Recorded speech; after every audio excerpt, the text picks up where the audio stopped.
Deleted ভোটারদের একটাই প্রশ্ন, সেটা হচ্ছে ট্রাইব্যুনাল কোর্টে হিয়ারিং কবে হবে, কিংবা আমি জানবো কিভাবে আমার কোন ডেটে হিয়ারিং আছে। সকলের এইটাই একটা প্রশ্ন সব থেকে বেশি ঘোরাফেরা করছে। তাদের উদ্দেশ্যে বলতে চাই যে ট্রাইব্যুনাল কোর্টে বর্তমানে হিয়ারিং চলছে এবং কলকাতার জোকাতে ১৯ জন বিচারক, প্রাক্তন বিচারক, ওনারা আপনারা যে ট্রাইব্যুনাল কোর্টে আপিল করেছেন এই আপিলের কপিগুলো খতিয়ে দেখছেন এবং খতিয়ে দেখার পর অর্ডার দিচ্ছেন। আমি ট্রাইব্যুনাল কোর্টে হিয়ারিংয়ে যাওয়ার সময় আমি দেখতে পেয়েছি যে কিছু কিছু জাজ সাহেব, আপনারা যে পুরনো নথি সাবমিট করেছিলেন ইয়ারোর যখন হিয়ারিং হয়েছিল, সে সময় যে আপনারা বিভিন্ন গভর্নমেন্ট ডকুমেন্ট সাবমিট করেছিলেন, সেই ডকুমেন্টের ভিত্তিতেই আপনাদের ট্রাইব্যুনাল কোর্টের কেসগুলো নিষ্পত্তি করছেন এবং আপনাদের বৈধ ভোটার হিসাবে ভোটার লিস্টে ইনক্লুডিং করছেন।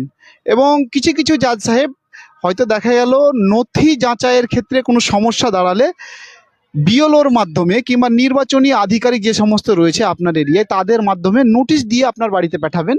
সেই নোটিশের ভিত্তিতে আপনাকে ফিজিক্যালি সেই জাজ সাহেবের সেই ট্রাইব্যুনাল কোর্টে উপস্থিত হতে হবে এবং উপস্থিত হওয়ার পর যে যে আপনাদের সব অরিজিনাল গভর্নমেন্ট ডকুমেন্ট নিয়ে যাবেন এবং ডকুমেন্ট দেখার পর জাজ সাহেব যদি স্যাটিসফাই হয়, সেই স্যাটিসফাইয়ের ভিত্তিতে আপনাদের নামগুলো ইনক্লুডেড করে দিচ্ছে।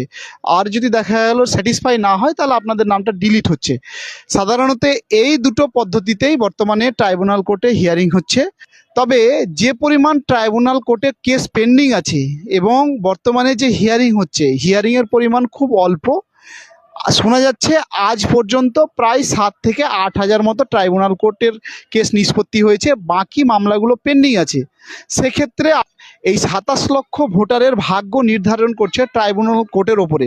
এবং ট্রাইব্যুনাল কোর্টে যেভাবে মামলা নিষ্পত্তি হচ্ছে সেভাবে কত বছর লাগবে এটা ক্যালকুলেশন করা বহুত কঠিন। আপনাদেরকেও ওয়েট করতে হবে এবং ধৈর্য ধরতে হবে।